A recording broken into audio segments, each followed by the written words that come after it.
talking. Alright, you might want to pop that chat out.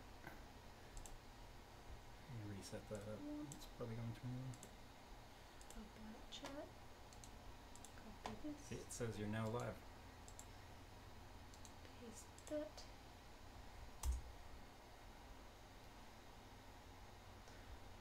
Alright.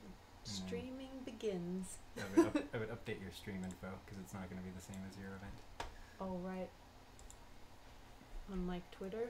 No, like on your, through YouTube. Because you set up an event and that had all your stuff carefully laid out and you were very responsible, and now it's all gone to shit, so you have to now it just says Caitlin's designing cats. Oh, no, where? Oh, it's You're the in Chrome. God damn it. Get out of here. Yeah, there you go. Just change it there.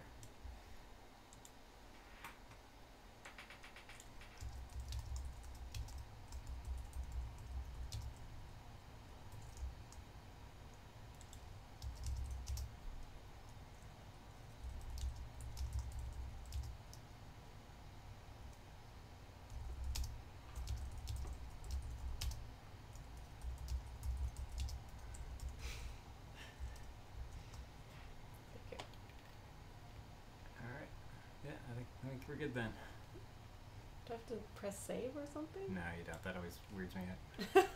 It just kind of updates automatically. It's all live, man. All live. It's old school. Okay. Well, thank you for helping me set that up. No problem.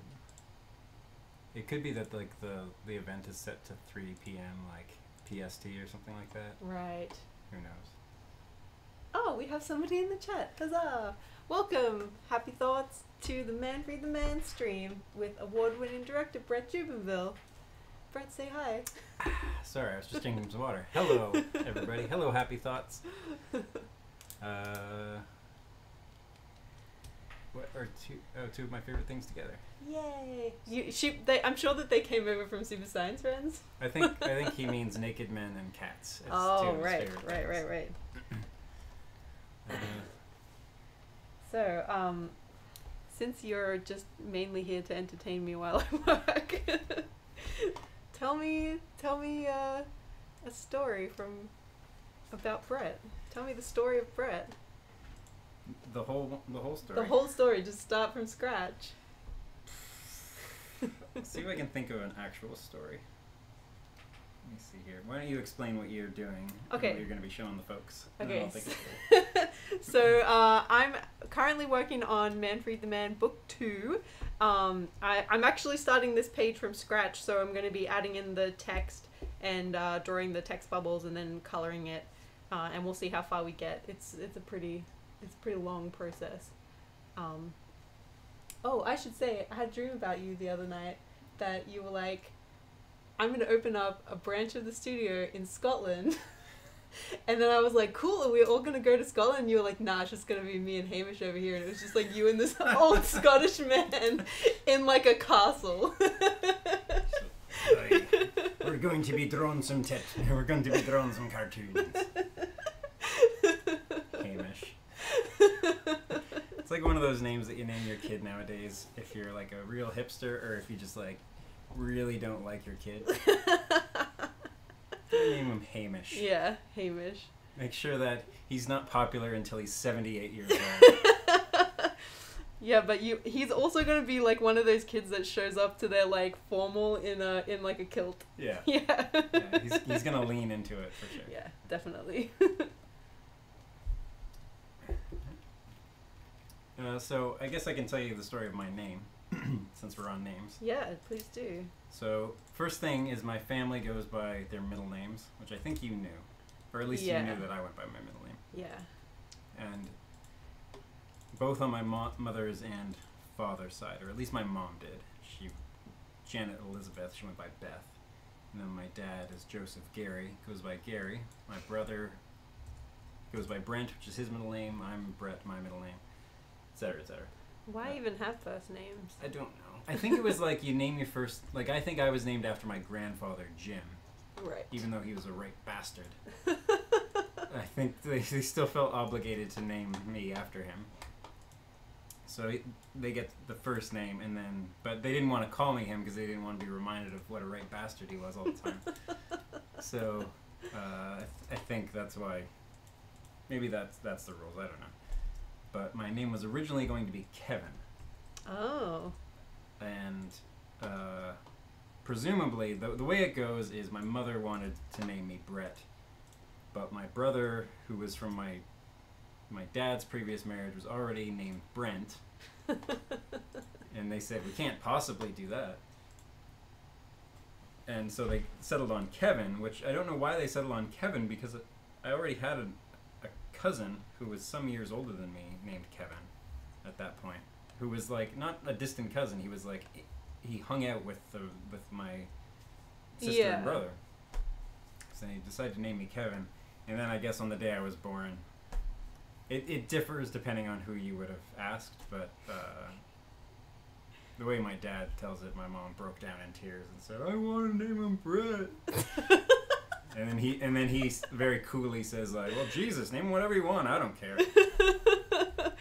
I didn't know that Brett was like such a the name had such currency. Yeah, I don't know. I don't believe either one of them, to be honest. So I don't know how that came about, but yeah, wasn't there a thing recently where like Brett Kavanaugh, he's like the Supreme Court nominee in the States that Trump is pushing. Oh, right. And one of the liberals leaning, I guess it was CNN or something, said, talked about how he wasn't right for the role because his name was kind of like a fraternity name, like a frat boy name. You have a frat boy name? So I guess... Do you know what your parents would have called you if you were a girl? No, but Brett works both ways. It is also a girl's name. I've never met... Oh, Britt? Brett. I've never met a girl named Brett. The only one I know of is there's a comedian named Brett Butler who used to have a show called Grace Under Fire. Oh, right. Okay. So, or maybe it was just her being named a boy's name. I don't know. Maybe. It's 2018 now. It's all liquid.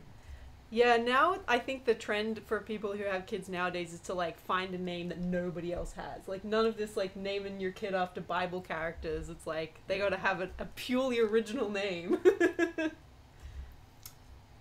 Yeah, I don't like that because it's. I remember meeting a kid who was in the first grade. I was in high school, and part of it was you had to go and like do something in a primary school. Right. So I went and taught first graders how to draw the Ninja Turtles. That was my thing. And there was a kid in that class named Thor. And I think his parents were like from the Netherlands. And maybe that's just like a traditional like name from the Netherlands. Maybe. Maybe there's a lot of people named Thor in like Sweden. Yeah, there might be. I was on a trip recently, and there was a guy from Belgium there named Dirk, but it was pronounced Derek. Right. But it was D-E-R-K. Right. But it wasn't like there's an extra E in there. It was like the pronunciation of the R was like R. Right. So it was like Derek instead of Derek. Yeah. There's like a subtle difference. Or did you just call him Dirk? I didn't. I made a point to call him Derek.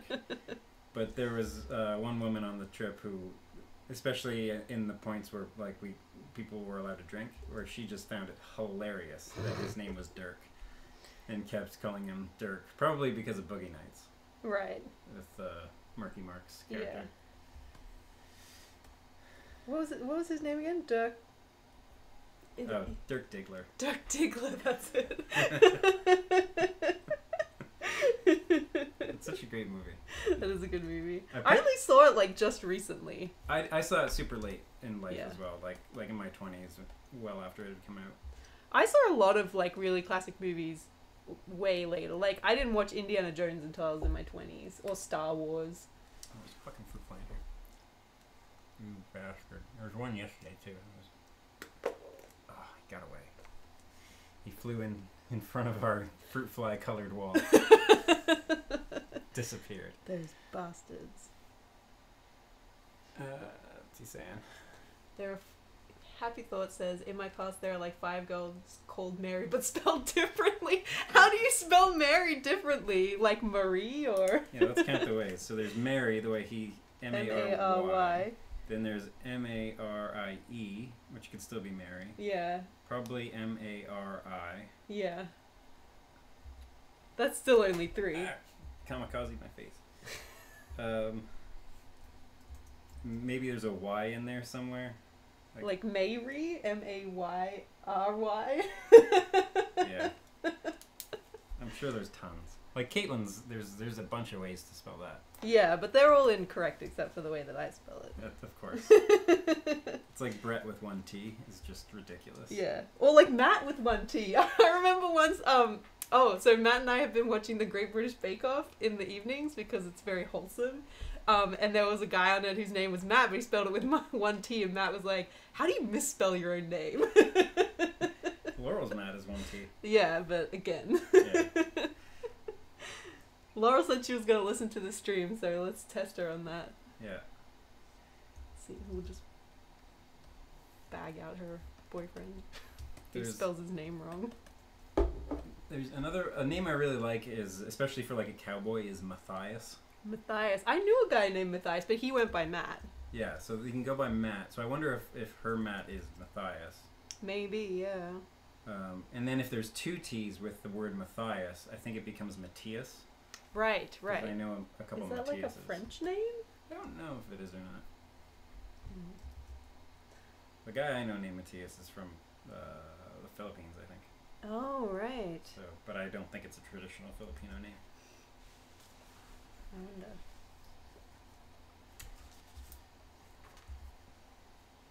wonder. So anyway, we got to your name. Yeah. So then I was named. Day 2. Day 2. What's your earliest memory?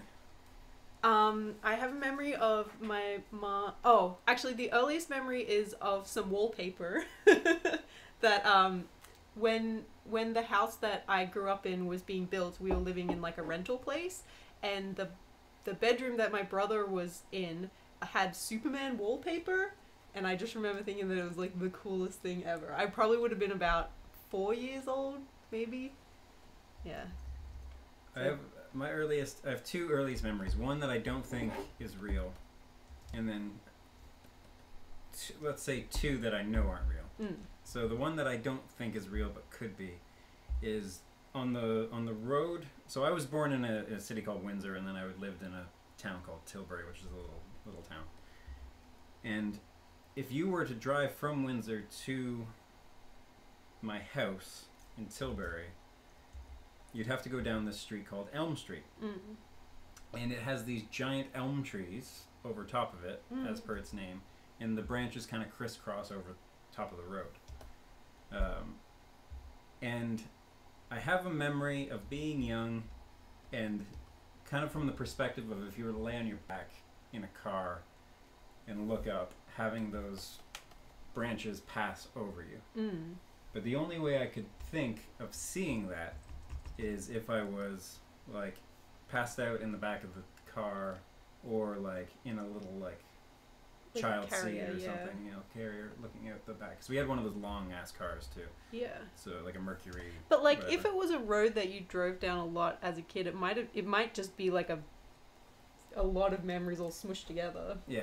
Yeah, I'm not suggesting that was the day I came home from the hospital or anything. But it might be. But it might be.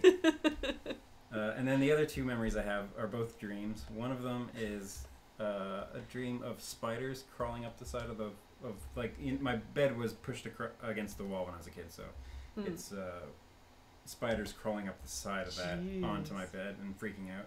But I don't know if that's real or if that's just... I know the dream happened because I screamed bloody murder. Yeah. And my parents had to come into the room and calm me down.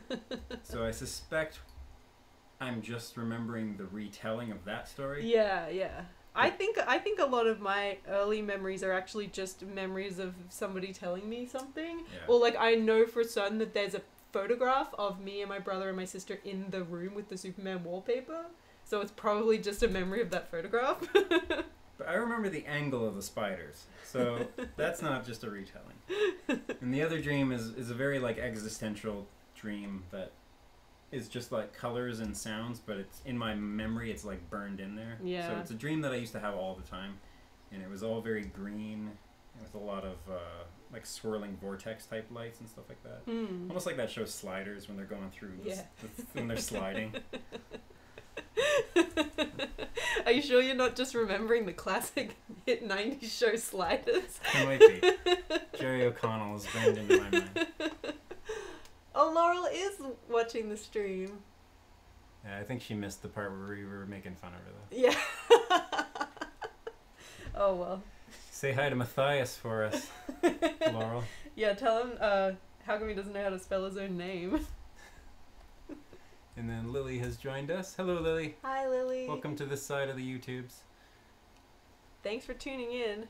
She says, my master's thesis was dedicated to names, so today's talk is interesting for me in a kind of professional way. Oh, cool. Well, my name means Brit, Sorry, what? Oh, Brit, like as in Britain? as in like a British person or a Breton. I remember when I was living in Japan, people kept asking me what my name meant, and Yeah. I was like, doesn't mean anything, it's just a name. It has no meaning. So that was always difficult. I'm sure that back in like the ancient Gaelic or whatever, it probably means something, but... A couple of years ago, one of the people we work with named Troy lived in Japan for a long time, so we went back to Japan a couple of years ago, and when he came back, I don't think you know this, but I guess he had like Morgan's name like translated and my name translated, and they found out what it meant. Oh, right. And apparently Brett in Japanese, and I think this is bullshit, I think they're just like trying to make me feel good, means red samurai. Oh, really? And it's just a little too badass for that to be true.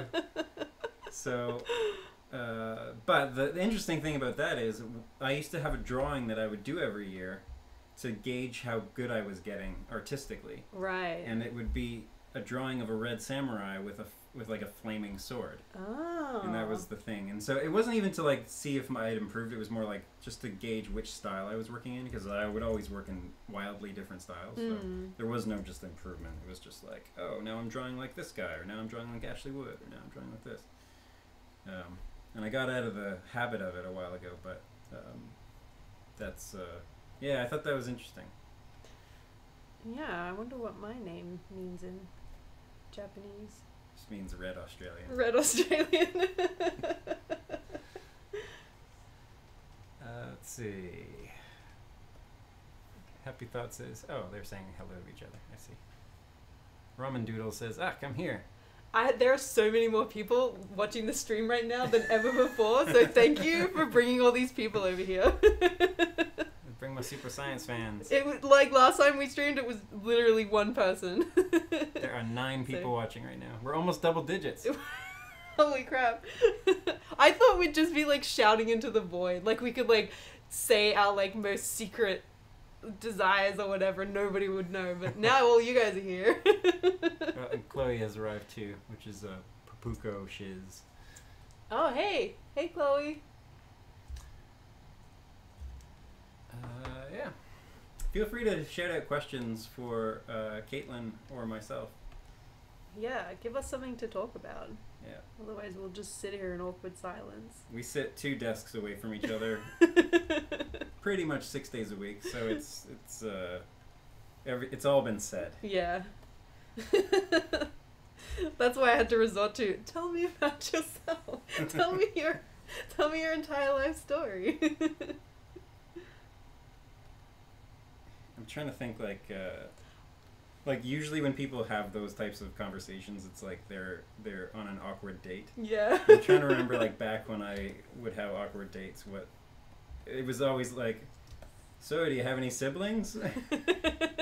Or like the worst one which I hate getting asked, which is also why I hate meeting new people or like making small talk, is when people ask you what you do. Yeah. So what do you do? It's like, oh, really? I have to like explain my job to you now? So what do you say if someone asks, what do you do? I say, I work in an animation studio. Yeah. And then they can make whatever assumptions that they want based on that. It was even worse though when I worked at the hospital, because I didn't want to tell people what my job was because it was really convoluted. So I just say, I work at the hospital. And they go, oh, so you're a nurse? I'd be like, thank you for jumping to that conclusion. But no. Why can't I be a doctor? Yeah. It's You don't 2017. know. I could be a heart surgeon.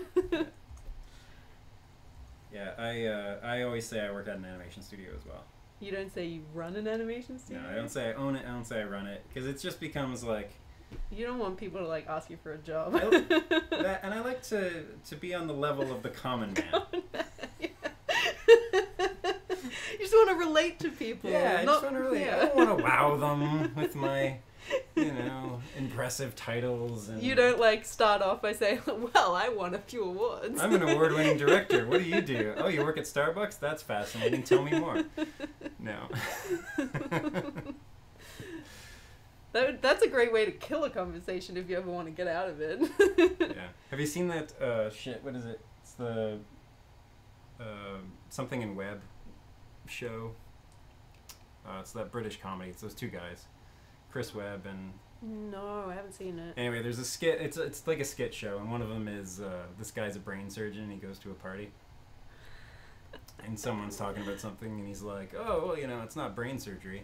And I would know. Mitchell and Webb, that's what it is. Oh, right. Yeah. Do we have any questions here? Wait, are those human kittens? Oh, yes. Okay, so I'm assuming none of you know what the concept of Manfried the Man is. It's like a role reversal, so there's like big cats and they have little men as pets, and the men are naked. So now you're all up to speed with what's going on here. The cats are also naked. Yeah, but they wear clothes sometimes. Oh, okay. Yeah. It's like clothing optional. I see. This entire world is clothing optional. Okay.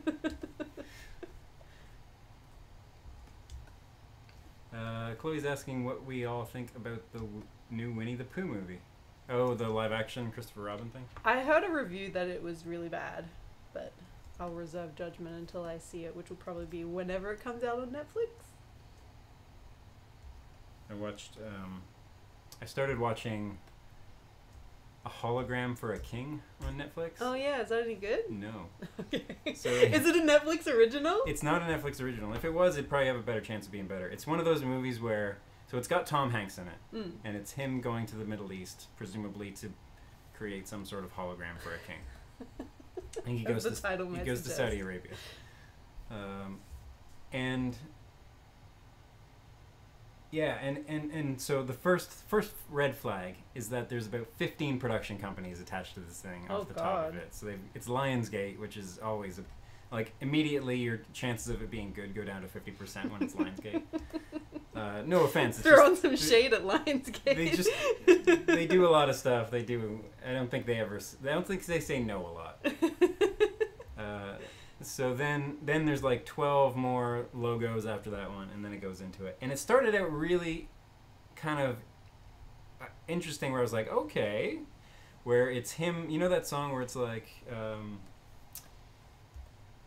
one day you might wake up and have a beautiful house and a beautiful right, is that song. Yeah. It's Tom Hanks walking through a neighborhood, and he's narrating that song, and as he's saying the things about the beautiful house and the beautiful wife and the beautiful car and all that stuff, they're like going up in smoke behind him, so obviously like his life has gone to shit. Yeah. And that was like the coolest part of the movie, and then it just kind of went downhill from there. It was like basically the writing's bad, the directing was bad. As you might expect. And then I saw that they must have gone like on a Tom Hanks spending spree for the licenses recently, because they had Charlie Wilson's War, which is also a movie about him going to the Middle East, about Tom Hanks going to the Middle East. That one, that's not a recent movie though. No, that's like 10 years ago or more. But I felt obligated, because I stopped watching the first one after 10 minutes because it was bad. The minute like a Saudi character came on, and he was obviously just a dude from like New York,